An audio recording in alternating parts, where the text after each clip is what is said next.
छोट्या बयोची मोठी स्वप्न या मालिकेचा कालचा म्हणजे 7 नोव्हेंबरचा आणि आजचा म्हणजे 8 नोव्हेंबरचा असे दोन्ही भागाचे रिव्ह्यू तुम्ही ऐकत आहात.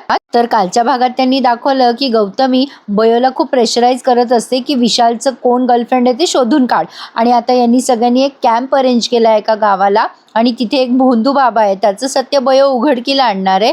आणि हा जो अधिराज आहे हा सगळ्यांना म्हणत असतो की मी काही इथे हॉस्पिटल चॅरिटीसाठी उघडलेलं नाही आहे, कोणाला विचारून तुम्ही कॅम्प केला हा, माझ्या परवानगीशिवाय या दवाखान्यातला एक कागद पण बाहेर जाऊ देणार नाही मी, आणि तुम्ही हे सगळे औषधं वगैरे घेऊन कुठे चाललायत. आता विशाल त्याला समजून सांगत असतो की तुम्ही असं करू नका सर, आम्हाला जाऊ द्या, आम्ही एक सोशल सर्व्हिस म्हणून हा कॅम्प चालवतोय. मग आता हा अधिराज चिडतो त्यांच्यावर आणि म्हणतो कोणाला विचारून करताय तुम्ही हे सगळं. मग बयो शुभमकरांचं नाव सांगते. मग आता तो आणखीन चिडतो आणि म्हणतो अरे डॉक्टर शुभमकर काय काय मालक आहे काय दवाखान्याचे, ते कसं काय निर्णय घेऊ शकता, मी या दवाखान्याचा मालक आहे. आता विशाल त्याला समजवतो असं करू नका सर, आपल्या दवाखान्यासाठी चांगलं आहे हे कॅम्प वगैरे करणं, आणि आम्ही अधूनमधून असे कॅम्प नेहमीच करत असतो. पण हा काही ऐकायला तयार नाही आहे अधिराज. तो त्यांना म्हणत असतो अजिबात नाही, तुम्ही जायचं नाही म्हणजे नाही, चला रे सामान उतरवून टाका ते सगळं. आणि आता तो खूप चिडलेला असतो. पण आता तेवढ्या तिथे डॉक्टर शुभमकर येऊन त्याला चांगलाच ऐकवतात. शुभमकर म्हणतात काही झालं तरी ही पोरं कॅम्पला जाणार म्हणजे जाणार. आता हा चिडतो अधिराज आणि म्हणतो मला डावलण्याचा प्रयत्न करताय का डॉक्टर शुभमकर, या हॉस्पिटलचा मालक आहे मी, विसरताय का तुम्ही. शुभमकर म्हणतात मला माहिती आहे सर, तुम्हीच मालक आहात या हॉस्पिटलचे, पण हे सगळे डिसिजन मी सुद्धा नव्याने काही घेत नाहीये, वर्षानुवर्ष हे हॉस्पिटल असेच कॅम्प अरेंज करत असतं. मग आता हा अधिराज म्हणतो मला विचारायची वगैरे काही पद्धत आहे की नाही तुमची, असे परस्पर कसं काय तुम्ही निर्णय घेऊ लागले कॅम्प करायचा वगैरे वगैरे. आल्यापासून बघतोय मी, मला कळतंय सगळं काय प्रयत्न चालू आहेत तुमचे सगळ्यांचे, ते माझा बॉस बनण्याचा प्रयत्न करू नका बरं. शुभमकर म्हणतात हे बघा मला तुमचा राग कळतोय, नाही म्हणजे कोणी तुमचा बॉस वगैरे होणार नाही आणि कधी असा आम्ही प्रयत्न पण करणार नाही, आणि आम्ही मुळात लोकांची सेवा करायसाठी डॉक्टर बनलोय आणि आम्ही तेच करायचा प्रयत्न करतोय. हे सगळं ट्रस्टीजला माहिती आहे. कसं आहे ना सर, दरवेळेला वेगवेगळे कॅम्प आयोजित करणं हे हॉस्पिटलची लेगसी आहे, म्हणजे ही लेगसी आम्हाला फॉलो करावीच लागते आणि काम थांबू नये म्हणून हा निर्णय घ्यावाच लागतो. तुम्ही आता नवीन नवीन आलाय, तुम्हाला या गोष्टी माहिती नाही आहेत, पण काय आहे ना ट्रस्टीजला या सगळ्या गोष्टींची व्यवस्थित कल्पना आम्ही नेहमीच देतो आणि त्यांना सगळं माहिती असतं. तर आता अधिराज म्हणतो तुम्ही सगळ्याच्या सगळ्या या स्टाफला पाठवताय कॅम्पला, मग हॉस्पिटलमधली जबाबदारी कोण घेणार, इथले पेशंट वगैरे कोण हँडल करणार. शुभमकर म्हणतात ती सगळी जबाबदारी माझी आहे, या हॉस्पिटलमधल्या सगळ्या कामांची जबाबदारी मी घेतो आणि सगळी रिस्पॉन्सिबिलिटी सुद्धा मी स्वीकारतो. आता आहे का परवानगी कॅम्पला जायला मुलांना. अधिराज म्हणतो ठीक आहे काय करायचं ते करा, पण हॉस्पिटलमध्ये जर काही वर खाली झालं तर जबाबदारी तुमची. मग शुभमकर म्हणतात हो सर काही हरकत नाहीये, थँक्यू सो मच. आणि आता या सगळ्या पोरांना फार आनंद झालाय. आता शुभमकर म्हणतात चला बयो चला गाडीमध्ये बसा सगळेजण. आता हे सगळेजण खूप खुश झालेत बरं का, त्यांना कॅम्पला जायला मिळतंय म्हणून. शुभमकर जाताना सांगतात पोहोचला की फोन करा रे. अधिराज ऑलरेडी तिथून निघून गेलाय आणि आता हे सगळेजण बसमध्ये बसलेत. आणि आता ही इरा खूप खुश असते आणि विशाल सुद्धा तिच्या सोबत अगदी हसून खेळून राहत असतो.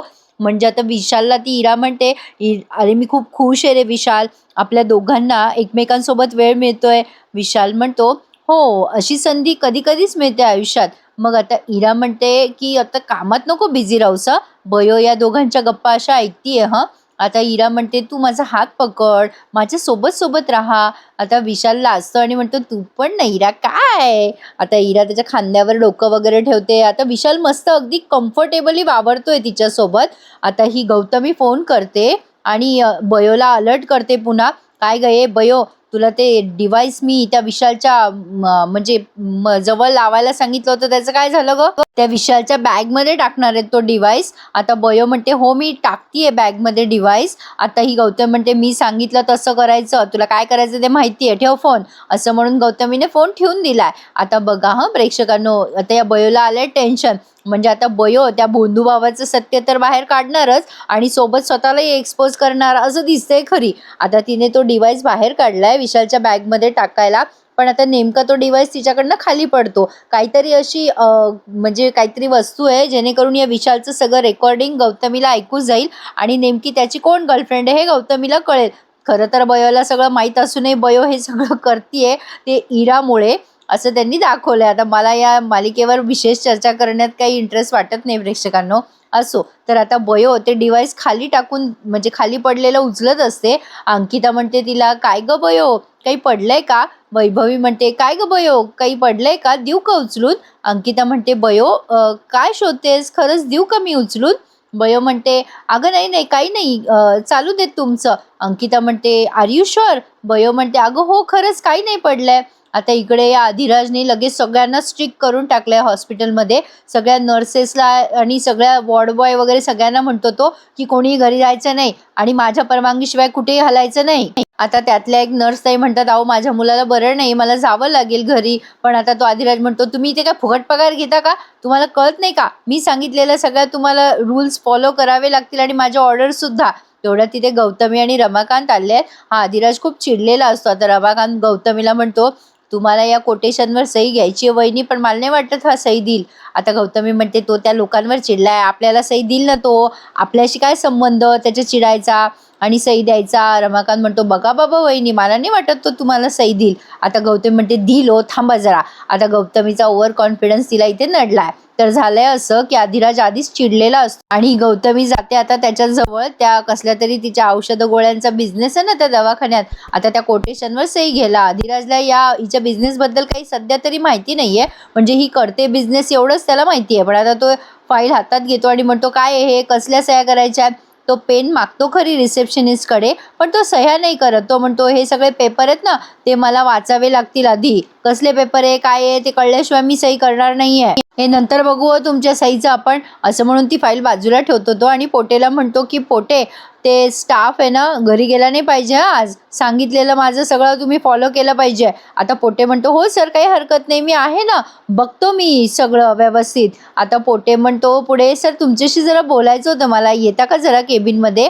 आता तो अधिराज म्हणतो, "ठीक आहे, चल येतो मी." आणि मग आता त्या रिसेप्शनिस्टला म्हणतो, "पेन मागितला की लवकर पेन मिळाला पाहिजे मला, कळलं का तुम्हाला?" थोडक्यात काय, तो खूप चिडलाय. आता रमाकांत म्हणतो, "ए बाबा जाय जाय, तो तवा तापलेला आहे ना, बघ काय बोलतोय तो." मग आता या गौतमीचा चांगलाच पचका झाला. रमाकांत म्हणतो, "वहिनी तुम्हाला म्हटलं होतं मी, तो सही देणार नाही." लगेच गौतमी म्हणते, "गप्पा बसा आता." तर आता इकडे आपण ह्या कॅम्पचे दृश्य बघतोय. आता हे सगळेजण कॅम्पला पोहोचलेत प्रेक्षकांनो. आणि इथल्या गावातली जी लोक आहेत ना, ती जरा अंधश्रद्धाळू दाखवली आहे त्यांनी. छान ट्रॅक लावला ऍक्च्युली मालिकेने सध्या. आता विशाल तिथे पोहोचल्यानंतर गावात ज्यांनी अरेंजमेंट केली आहे सगळी यांची, ते त्यांचं वेलकम करतात. आणि आता गाडीतनं सगळे उतरलेत, पण बयो मात्र तिथे ते डिव्हाइस शोधत असते. आरव म्हणतो, "काय ग बयो, काय झालं?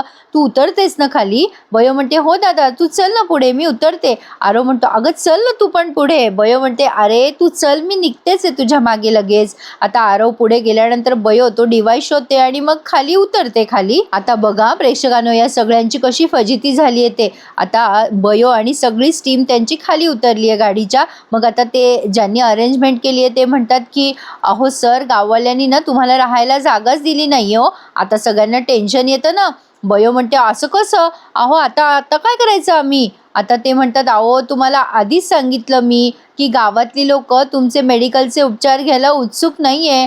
तुम्ही इथे आलात पण त्याचा काही उपयोगच नाहीये." आता विशालने ही कल्पना यांना आधी दिलेली असते, पण त्यांना मोटिवेट पण केलेलं असतं सगळ्या विद्यार्थ्यांना, की आपल्यासाठी हा फार मोठा टास्क आहे. तर आता बघूयात हा टास्क सगळे कसे पूर्ण करतायत ते. बयो म्हणते, "आम्ही सगळ्या लोकांच्या मनातली भीती काढू ना, आम्हाला काहीही करावं लागलं तरी चालेल. अहो आमची काहीतरी राहण्याची खाण्यापिण्याची सोय करा ना."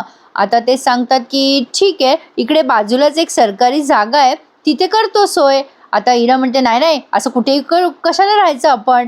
बयो म्हणते, "अगं इरा, आधी आपण पाहून येऊ, आधीच काय टेन्शन घेतेस?" विशाल म्हणतो, "बरं ठीक आहे, आपण बघूयात जाऊन, जागा कशी आहे काय कळेल ना आपल्याला बघितल्यावर.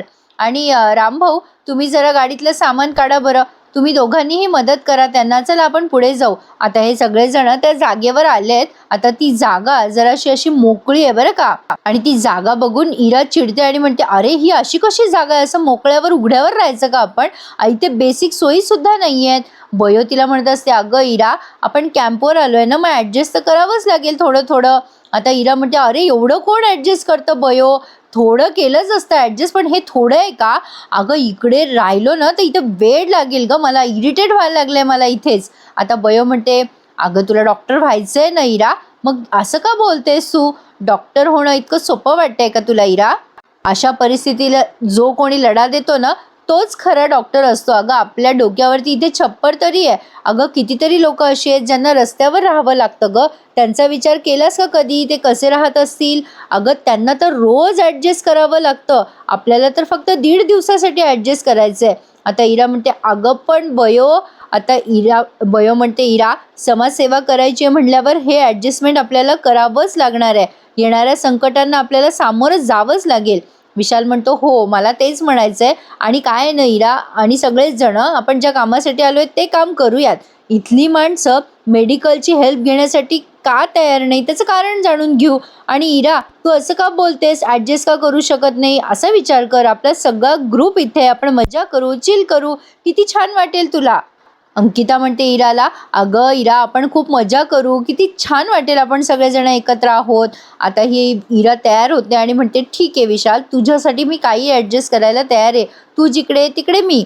मग आता ते विचारतात त्या दादांना की दादा इथे लोक का बरं असे डॉक्टरकडे येत नाहीत? आरव विचारतो इथले लोक आजारीच पडत नाही का? आता ते दादा म्हणतात अहो पडतात ना आजारी, असं कसं होईल? मग आता ती हेतलही विचारते मग डॉक्टरांकडे का नाही जात? मग आता ते दादा सांगतात अहो किती सांगितलं तरी डॉक्टरांकडे जातच नाही तिथली लोक. बयो म्हणते असं का करतात? मग आता ते सांगतात की अहो तुमच्यासारख्या डॉक्टरांकडे नाही जात लोक, इथे गावामध्ये एक जादूगार डॉक्टर आहे त्याच्याकडे जातात.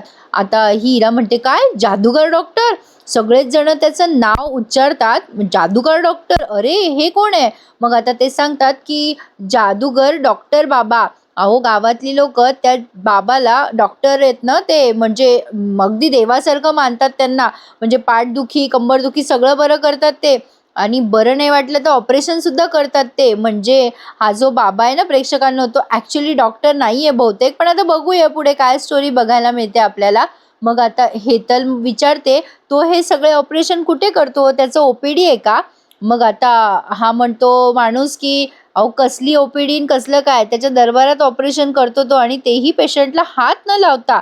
आता यांच्यासाठी हे सगळं चमत्कारिकच आहे. आता इरा बयो सगळेच म्हणतात असं कसं ऑपरेशन करतो हात न लावता?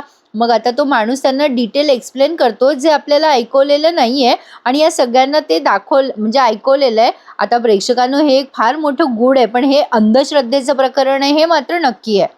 आता या दादांनी जे सांगितलंय ते ऐकून विशाल म्हणतो बापरे हे सगळं भयंकर आहे. आता बयो म्हणते हो ना यामुळेच मृत्यूचं प्रमाण वाढत चाललंय. आता लोकांच्या डोळ्यावरची पट्टी आपल्याला काढावीच लागेल. आम्हाला त्याच्या दरबारात जायचंय, आम्हाला भेटायला मिळेल का तिथे त्या माणसाला? मग आता तो माणूस म्हणतो ठीक आहे आज दुपारी बाबांचा दरबार लागणार आहे तिथे भेटता येईल. इरा म्हणते पण गाईज त्याला कळलं नाही पाहिजे की आपण डॉक्टर आहोत आणि इथे कॅम्पसाठी आलोय. मग आता तो माणूस विचारतो असं का म्हणताय तुम्ही? मग आता बयो म्हणते कारण आम्हा सगळ्यांना त्याचा तो चमत्कार आमच्या डोळ्याने बघायचा आहे. आता बयो आणि ही सगळी टीम मिळून त्या बाबाला एक्सपोज करणार प्रेक्षकांना. आणि आता या बाबाचा दरबार त्यांनी दाखवलाय. असं एक मंदिर आहे आणि एक अनुयायी आहे त्या बाबाचा आणि तो म्हणतो आता बाबा चमत्कार करणार आणि तुम्हाला दाखवणार कसा पेशंट म्हणजे कसे तुम्ही बरे होतात. बाबाची यायची वेळ झाली. आता हे सगळेजण तिथे वेषांतर करून पोहोचलेत. सगळेजण गावाकडचा वेश परिधान करून तिथे गेलेत या बाबाची पोलखोल करायला. आणि हा भाग त्यांनी इथे संपवलाय. आता पुढच्या भागात तो बाबाचा अनुयायी म्हणतो तुम्ही कोण आहात, तुम्हाला बघितलं नाही कधी गावाकडे आम्ही आमच्या या. मग बयो म्हणते अहो आमच्या भागापर्यंत तुमच्या बाबाचं नाव पोहोचलं ना, आमच्या बाबांनी तुमच्या बाबाचा पत्ता दिला आम्हाला असं काहीतरी ठोकते त्या माणसाला. तर आता तो बाबा आलाय प्रेक्षकांनो. आता बघत राहा पुढे काय काय दाखवतील. छान दाखवत आहेत ते मालिकेचा ट्रॅक सध्या. कसा वाटला मला नक्की कळवा. अरे हा बाबा म्हणजे गुन्ह्याला माफी नाही मधला तो हा आहे बरं का प्रेक्षकांनो, त्या मंत्र्याचा साला ओळखलं का तुम्ही त्याला? तर आता बघूयात पुढचा ट्रॅक कसा दाखवताय ते. छानच दाखवला आजचा भाग. तर कालचा आणि आजचा असा डिटेल रिव्ह्यू तुम्हाला दिलाय. लाईक करायला विसरू नका. काय ना प्रेक्षकांनो खूप रात्र होते मग एवढ्या रात्री रिव्ह्यू द्यायला फारच त्रास होतो, जरा समजून घ्या. पण तुम्हाला न चुकता रिव्ह्यू देते मी, राहिला तरी पुन्हा देते. तसंच आज दिलाय आणि देतच जाईल जसं जसं वेळ मिळेल तसा तसा. तर आजचा भाग कसा वाटला आम्हाला कमेंट करून नक्की कळवा आणि उद्याचा भाग वेळेवर येईल. चॅनलला नक्की सबस्क्राईब करून ठेवा. धन्यवाद.